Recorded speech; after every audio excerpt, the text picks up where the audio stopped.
Hello student, physics class 11 chapter 4 motion in plane part 6. Now in my previous video we have done the vector product of two vectors and they are broadly classified into two categories, dot product and a cross product. Dot product is also called as a scalar product क्योंकि यहाँ पे जो हमें product मिलता है वो scalar मिलता है, that is it has only magnitude no direction. Now in the cross product we are getting a vector again. अब यहाँ पे क्या मिलेगा हमें? Multiplication of two vector. Again you are getting a vector which is has a magnitude as well as a direction. Now in previous video we have done about the dot product and the numerical we already have done based on this. In today's video I am going to start with the cross product or the vector product. Now the cross product or the vector product, it states that the cross product of two vector a and b is another vector c. आपको vector product मिल रहा है तो again you are getting a vector C, जो भी इनका answer निकलेगा after doing the cross product of A and A cross B, whose magnitude is equal to the product of the magnitude of the two vector and the sign of the smaller angle between them. ये smaller angle का आपने ध्यान रखना है between them. Now how to solve this? अगर आपके पास दो vectors हैं, vector A cross vector B अगर हम करते हैं तो again you are getting the cross product के बाद आपको क्या मिल रहा है? एक और वेक्टर मिल रहा है, वेक्टर सी. अब ये जो वेक्टर सी किसके इक्वल है? Magnitude of the two vector. Magnitude of two vector मतलब इन दोनों के मैग्नीट्यूड के इक्वल है. तो vector A, magnitude of vector A and magnitude of vector B, इस तरह से ही करते हैं. And sine of the smaller angle between them. इन दोनों के बीच का जो स्मॉलर एंगल है sine theta. And this is the unit vector जो उसके वेक्टर सी की डायरेक्शन देते हैं. मतलब ये है क्या? अब पहले चीज तो आप ये समझे, the smaller angle between them. Smaller angle between them मतलब अगर आपका वेक्टर ए इस तरह है और वेक्टर बी आपका ये है, these are the two vectors, तो इसके अंदर दो एंगल बन रहे हैं आपके. एक तो ये एंगल बनता है अगर इसको थीटा लेते हैं, और एक एंगल आपका ये बनता है theta. So according to the definition sine of the smaller angle between them, ये चीज मैंने आपको पहले भी बताई थी कि जब दो वेक्टर्स को आपस में ज्वाइन करते हैं, इनका एडिशन करेंगे, सब्ट्रैक्शन करें या फिर मल्टीप्लिकेशन करेंगे, तो इन दोनों के जो बीच का एंगल है, दो एंगल बन रहे हैं. तो ये एक एंगल बन रहा है, this is a larger angle and this is a smaller angle. अगर वेक्टर ए को एक्सटेंड करेंगे तो वेक्टर ए आपका ये रहेगा, तो इनके बीच का जो ये एंगल है, you have to consider this angle. ये वाला एंगल आप नहीं लेंगे. ये चीज आपने दिमाग में रखनी है. You have to take the smaller angle between the two vectors. ठीक है, तो ए क्रॉस बी जो आपका आएगा, तो magnitude of A, magnitude of B, sine theta and the unit vector C which is a, ये एक वेक्टर मिल रहा है तो ये इसका तो मैग्नीट्यूड हो गया. This will give the magnitude of vector C. क्योंकि क्रॉस प्रोडक्ट है, वेक्टर प्रोडक्ट है, तो हमें एक वेक्टर ही मिलेगा. तो ये जो पूरा है magnitude of A, magnitude of B, sine theta, ये पूरी न्यूमेरिकल वैल्यू है. तो ये मैग्नीट्यूड ऑफ वेक्टर सी आपको देता है. और जो डायरेक्शन होगा, this is the unit vector. ये आपका क्या है? Unit vector of vector C. Vector C का यूनिट वेक्टर जो आपको क्या देगा? ये डायरेक्शन देगा. ठीक है, ये आपको डायरेक्शन देगा. ये जो वेक्टर निकल कर आएगा after multiplying this cross product of two vector, तो ये आपको मैग्नीट्यूड देगा और ये आपको डायरेक्शन देगा. तो ये रिजल्ट आपने याद रखना है. क्लियर? नाउ अगर आपको एंगल निकालने के लिए बोला जाए तो साइन थीटा यहीं से निकला है. Sine theta is A cross B upon magnitude of A, magnitude of B. ये साइन थीटा एंगल निकालने का फॉर्मूला है. वो आप अगर आपको ये याद रहेगा तो you can calculate the sine theta also. Now अब आपको इसको क्रॉस प्रोडक्ट करना कैसे, उसके लिए आपको रूल याद रखने पड़ेंगे. Rule for cross product, rule for dot product भी था, ऐसे रूल फॉर क्रॉस प्रोडक्ट है. तो वेक्टर आई जे के, एक तो चीज ये साइक्लिक ऑर्डर आपको याद रखना पड़ेगा। आई के बाद जे आता है, जे के बाद के आता है, के बाद फिर आई आएगा। You have to learn this cyclic order. So on the basis of this one, तो क्रॉस प्रोडक्ट के जो रूल रहेंगे, तो A cross I is equal to J cross J is equal to K cross K. अब की बार ये zero होता है। In a dot product A dot I J dot J K dot के हमारा 1 आता था, बाकी सारे जीरो होते थे if they multiply by individual different axis से मल्टीप्लाई करते यूनिट वेक्टर से। यहाँ पे सेम यूनिट वेक्टर को मल्टीप्लाई करेंगे सेम के साथ, क्रॉस प्रोडक्ट करेंगे तो यू विल गेट जीरो मिलेगा यहाँ पर आपको। And A cross J cyclic order में चलेंगे तो आपको के मिलेगा। तो ए को जे से मल्टीप्लाई करेंगे तो के मिलेगा, जे को के साथ मल्टीप्लाई करेंगे, जे को के साथ करेंगे तो आई मिलेगा, एंड के को आई के साथ मल्टीप्लाई करेंगे तो यू विल गेट, के को आई के साथ करेंगे तो जे मिलेगा। ठीक है, अगर आप, ये तो क्लॉकवाइज हो गया। If you go anti clockwise, उल्टा अगर आप जाते हैं, मीन्स जे क्रॉस आई करेंगे तो माइनस के मिलेगा, J cross I anti clockwise जब अगर जाएंगे तो you will get the minus terms. A cross J minus I and I cross K minus J. When you go anti clockwise तो आपको negative value मिलेंगी। तो you have to do this things in your mind when you do the cross product. अब cross product करना कैसे है, तो A cross B, अगर वेक्टर ए दे रखा है A X I plus A Y J plus A Z के, and vector B दे रखा है B X I plus B Y J plus B Z के। सो ए क्रॉस बी,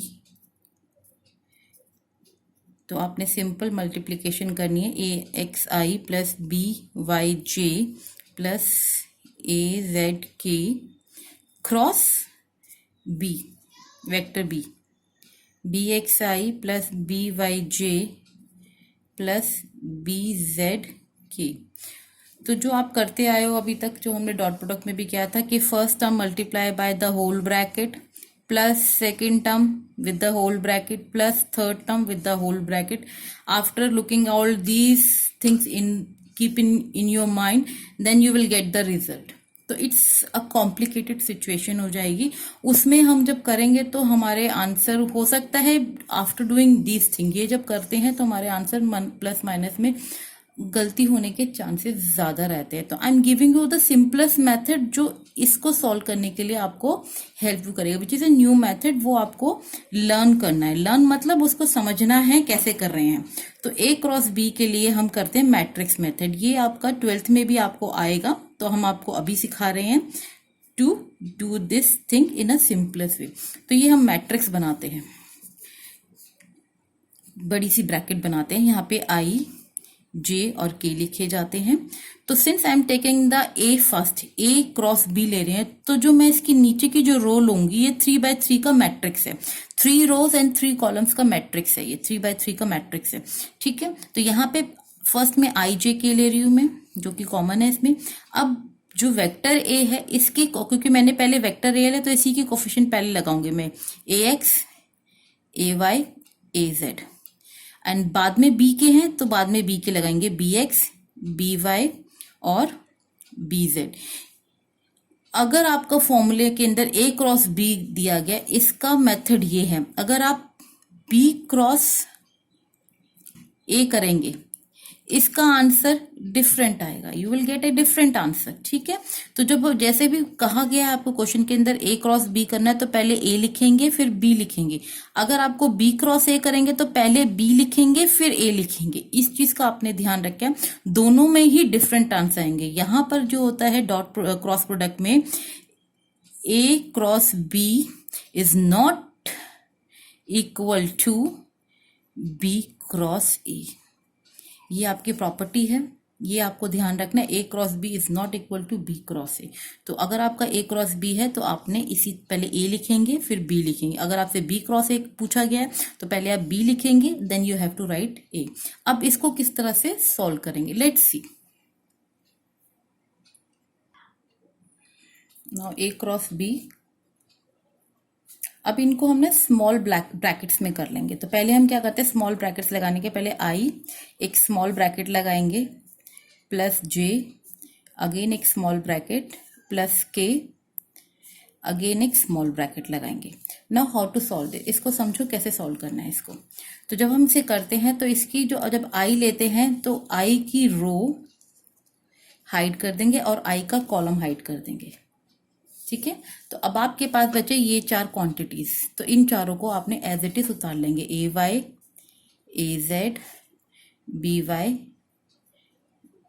बी जेड, ठीक है। जब आप जे पर आएंगे तो जे की रो को हाइड करेंगे और जे की कॉलम को भी हाइड कर देंगे। तो अब आपके पास ये चार क्वांटिटीज बची हैं, तो you have to write all these four quantities, A X, A Z, B X, B Z. Now when you come to the K one, तो के का रो हाइड करेंगे और के की कॉलम हाइड कर देंगे। तो आपके पास ये चार क्वांटिटीज बचेंगी, A X, A Y, B X, B Y, ये आपने लिखना है। नाउ ये समझ में आ गया ना कैसे करा है। जब x का आपको लिखना होगा, रो तो ऊपर की एक हमेशा हाइड रहेगी, तो x वाले की कॉलम को हाइड करेंगे तो ये चार लिखेंगे। j की जब टर्न आएगी तो j वाले को हाइड करेंगे, rest of the four you are have to write it coefficients, और k वाले के लिए ये फोर आपने लिखना है। अब इसको कैसे सॉल्व करेंगे, नाउ अंडरस्टैंड दिस वन। इसको सॉल्व करने का भी एक तरीका है, you have to follow the I J K method, cyclic order में से ही आपने ध्यान रखना है। तो जब इसे सॉल्व करेंगे, सिंपल ब्रैकेट लगाएंगे। अब इसमें स्क्वायर ब्रैकेट लगाने की आपको जरूरत नहीं, you have to draw the with the simple bracket. ऊपर से नीचे क्रॉस प्रोडक्ट होता है ना, तो ऊपर से नीचे की तरफ आपने क्रॉस करना है, इस तरह से मल्टीप्लाई क्या करना है आपने। तो ए आई है आपका, है आई जे एंड के, ये ध्यान रखना, एरो लगा देना, साइक्लिक ऑर्डर का ध्यान रखना। आई का कर रहे हैं तो आपके पास जे और के को करना है, तो जे आपका वाई के साथ हो गया, तो आपने इस तरह से एरो लगाना है, A Y multiply B Z minus, ऊपर से नीचे ही मल्टीप्लाई करेंगे, A Z B Y, clear, plus J के लिए सिंपल ब्रैकेट। इसमें आपने ध्यान रखना है जे के लिए, जे जो होता है ये आपका वाई कोफिशिएंट होता है, तो जे के लिए के आई होगा, के आई मतलब पहले आपने के कौन सा है, जेड, तो आपने लिखना है जेड बी एक्स। इसमें आपने ध्यान रखना है सिर्फ जे वाले में, क्योंकि ज्यादातर बच्चे इसी में गड़बड़ करते हैं। हमें साइक्लिक ऑर्डर का ध्यान रखना है, तो हमें क्योंकि हम जे का कर रहे हैं तो नेक्स्ट कोफिशिएंट किसका आ रहा है, वाई एक्सिस का, सॉरी जेड एक्सिस का, तो जेड के साथ पहले हम जेड एक्सिस लिखेंगे, ना कि ये। अगर आप ये करेंगे तो आपका साइन चेंज हो जाएंगे और आपका आंसर चेंज हो जाएगा इमीडिएटली। तो पहले आपने, क्योंकि आप जे के साथ कर रहे हैं तो के आई करेंगे, तो के आई तो मैं ए Z B x, A Z B x minus A x B Z plus के, ये तो सिंपल है इसमें कुछ नहीं है, A x B Y minus A Y B x. सो जो आपने ध्यान रखना है सिर्फ इस वाले में ही ध्यान रखना है, जे में सबसे ज्यादा मिस्टेक्स होती हैं, उसकी वजह से आपका आंसर चेंज हो जाते हैं, इसी में सबसे ज्यादा गड़बड़ होती है। तो आपने हमेशा साइक्लिक ऑर्डर का ध्यान रखना है कि आपने साइक्लिक ऑर्डर में किसका कोफिशिएंट को किससे मल्टीप्लाई करना है पहले। So this is your A cross B.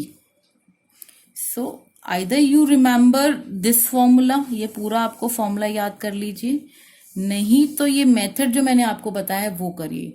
Method करेंगे, it is easier for you to learn, और अगर आपने सिर्फ फॉर्मूला याद करा तो अगर आप याद कर सके डू इट, बिकॉज ये आपका 12th में भी डिटर्मिनेंट्स आएगा, तब आपको ये सब करना पड़ेगा। So on the basis of this A cross B आपको मिल गया, उसका फॉर्मूला ये रहता है। डायरेक्टली आप इसमें पुट वैल्यूज डालिए, वेक्टर ए और बी के कोफिशिएंट्स ऑलरेडी गिवन होंगे, कोफिशिएंट डालिए and you will get the answer.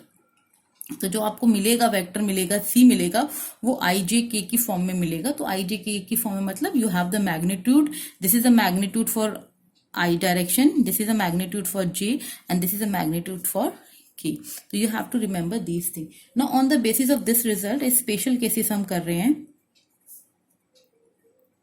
for cross product.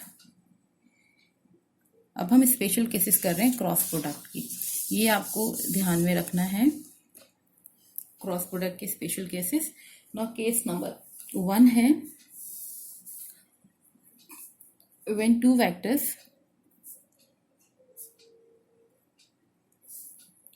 are parallel. If the two vectors are parallel, मतलब parallel है तो theta is equal to 0 degree हो गया। थीटा डिग्री 0 मतलब पैरेलल है, एक वेक्टर आपका ऐसे जा रहा है और एक वेक्टर आपका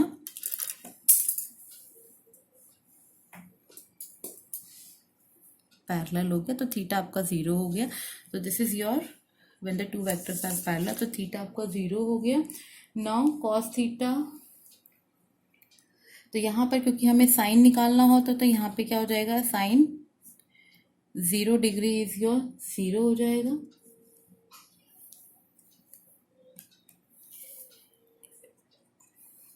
साइन 0 डिग्री 0 हो जाएगा। तो ए क्रॉस बी का फॉर्मूला क्या होता है, magnitude of A magnitude of B, ये जो हमने फॉर्मूला किया था, and sine theta unit vector of vector C. तो सिंस साइन थीटा 0 है तो समथिंग मल्टीप्लाई बाय 0, तो पूरी होल चीज आपकी मल्टीप्लीकेशन 0 हो जाएगा। तो A cross B for if the vector are parallel, तो उसका आपका क्या रहेगा, that is A cross B का जो प्रोडक्ट होता है वो आपका 0 रहता है। It will goes true for anti parallel also, और या फिर एंटी पैरेलल हो। एंटी पैरेलल मतलब क्या हो जाएगा, if theta is equal to 180 degree हो, at that time theta is equal to 1, sine 0 भी 0 है, थीटा इज इक्वल टू 180 भी, तो यहाँ पे भी आपका साइन 180 भी आपका 0 रहता है। तो अगेन आपका वेक्टर अगर पैरेलल हो या एंटी पैरेलल हो तो दोनों ही केस में ए क्रॉस बी आपका 0 हो जाएगा। नाउ सेकेंड केस है आपका when vectors are perpendicular, मतलब एक वेक्टर ऐसे जा रहा है और दूसरा वेक्टर इस तरह से जा रहा है, वेक्टर ए ऐसे जा रहा है, वेक्टर बी ऐसे, इन दोनों के बीच का एंगल 90 डिग्री है। तो इस केस में आपने क्रॉस प्रोडक्ट कैसे निकालना है, दैट मीन्स अगर है तो theta is equal, that means अगर परपेंडिकुलर है तो theta is equal to 90 degree हो गया आपका, and sine 90 degree is your 1 होता है, ठीक है। तो A cross B is equal to magnitude of A magnitude of B sine theta, unit vector साथ में रहेगा, तो आपका हो जाएगा magnitude of A magnitude of B sine 90 degree unit vector sine 90 degree 1, तो A B sine theta is 1, साथ में यूनिट वेक्टर आएगा। तो ये आपका मैग्नीट्यूड देगा, this will the direction unit vector C will give you the direction of A cross B. तो this will your answer for A cross B when you have to find the cross product के examples आपने करने हैं। Now see example for cross product, ये आपको याद रखने हैं बिकॉज ये प्रोडक्ट रूल आपका हमारा आगे वाले चैप्टर्स में आएगा जहाँ पे हमें क्रॉस प्रोडक्ट्स के एग्जाम्पल ध्यान में रखने हैं। तो फर्स्ट आपका रहता है when you have to calculate the torque. Torque मैंने अभी आपको पहले भी बताया था, सिंबल टॉर्क का ये रहता है, इसको टाउ भी बोलते हैं या टॉर्क भी बोलते हैं। It is the product of vector torque is equal to product of R cross F when two forces are acting perpendicularly anti-parallel to each other। तो यहाँ पे हमारा क्रॉस प्रोडक्ट आपका टॉर्क जो होगा वो ए आर क्रॉस एफ आएगा, where are जो है आपका पोजीशन वेक्टर है, ये हम रोटेशनल में करेंगे, अभी आप सिर्फ याद कर लीजिए। Vector R is the position vector and vector F is equal to force vector या फोर्स करिए कुछ भी।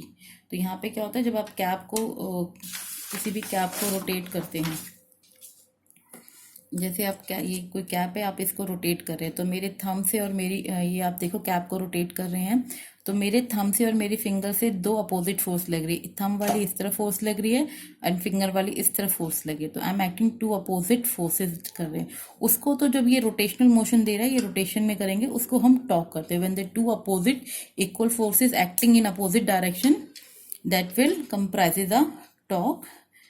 सेकेंड एग्जाम्पल हम लेंगे इसमें एंगुलर मोमेंटम का।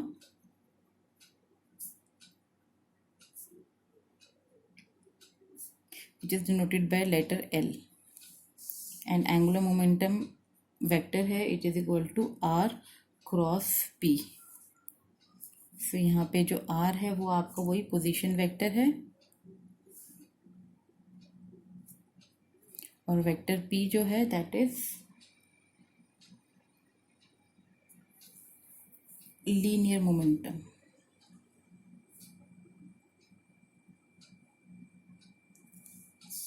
थर्ड एग्जाम्पल जो रहेगा याद आपने, linear velocity. Vector v is equal to omega cross vector r, where omega is your angular velocity. ये रोटेशनल में करेंगे हम and r is your vector, r is your displacement vector.